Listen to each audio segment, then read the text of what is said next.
Let's talk about what's new in Descript. You can now take screenshots in seconds. You couldn't do this before. Welcome to this video. My name is David and I hope you're well wherever you are around the world. Now, let's assume I'm inside my project. I do have like a video here with some text that I'd like to use maybe as a YouTube thumbnail, or probably you want to maybe just send a snapshot or a still image or a screenshot to a client to actually clarify something, or even ask if what you're working on looks better instead of exporting the whole project. Then you can easily do that now in Descript. Now, this was a highly requested feature. So what do you need to do?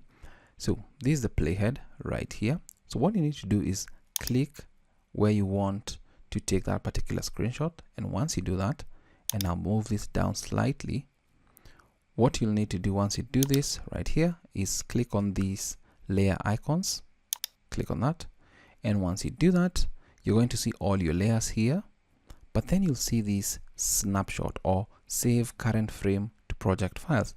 If I click on this, what's going to happen is it's going to take a screenshot of that more or less, and then it's going to upload it to like the servers and whatever. So where is that screenshot?